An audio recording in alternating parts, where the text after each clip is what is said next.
what would you say your strengths are in playing in the back line? I think just that ability to just relieve the pressure off the back lines, like when you're getting swamped kind of thing, and just being able to just clear that ball out, get it to your midfielders or your wingers, and just get it forward and get it into your forward 50. I feel like that's probably my biggest strength.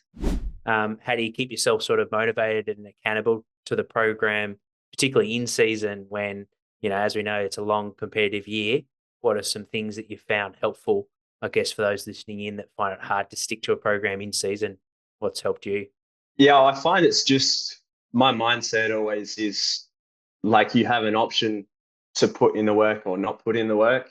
And I think like even if you've had like a big day at work, or you might get home and you don't really feel like going, it's always going to be more beneficial to go to the gym and get the work in, because it's just going to help you at the end of the day. So as long as I get a good sleep at the end of the day, that's all I'm really fussed about. So what about from a energy point of view? Are there periods throughout the year where you found maybe you felt a little bit run down, whether it be due to work or due to playing, and what have been some strategies to help make sure that come game day you're feeling fresh and energized and play your best?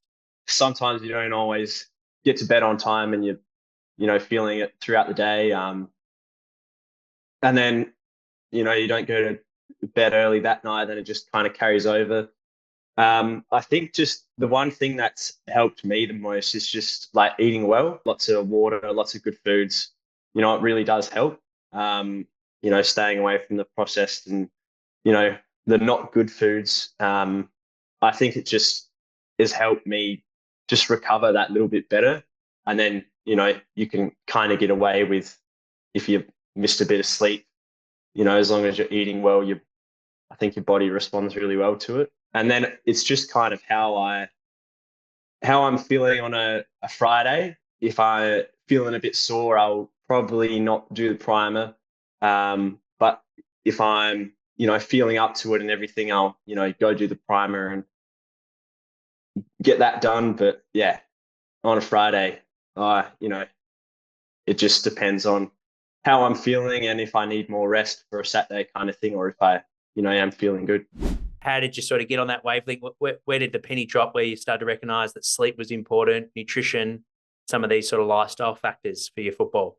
It's probably always been my dad, I'd say. Ever since I was young, he's always banged on to me about sleeping well and eating well kind of thing. And then, I was mentioning before the live stream that I was, doing that Athlete Next program, and he was always, of the mindset that, sleep and nutrition are more important than anything. So yeah, I suppose it's probably the person who started it all was my dad from an early age, and then it's just kind of carried over. And then I suppose it's just kind of become habit and then further reinforced through different programs along the way and stuff. So yeah. What does a typical start of the week look like, both from in the gym to your recovery, but also your football training nights as well? Yep. So Monday I'll do Tuesday's leg workout, just because it's a bit hard to fit it in on a Tuesday just with footy training, and I think it's like 30 minutes drive and I don't get back too late, and then usually got to go to bed a bit earlier to get up early. So it's just easier if I just move it to the Monday. And then yeah, Tuesday footy training. And then Wednesday I'll do the upper body workout. And then Thursday I'll do the full body core training, because training doesn't start too later on a Thursday. So I've got a bit of time to fit it in before training. And then, yeah, Thursday training. And then Friday, if I'm feeling good, I'll do the primer. And then, yeah, Tuesday, Thursday, I'll probably get on the bike a little bit, tick the legs over and do a bit of foam rolling, but nothing too crazy.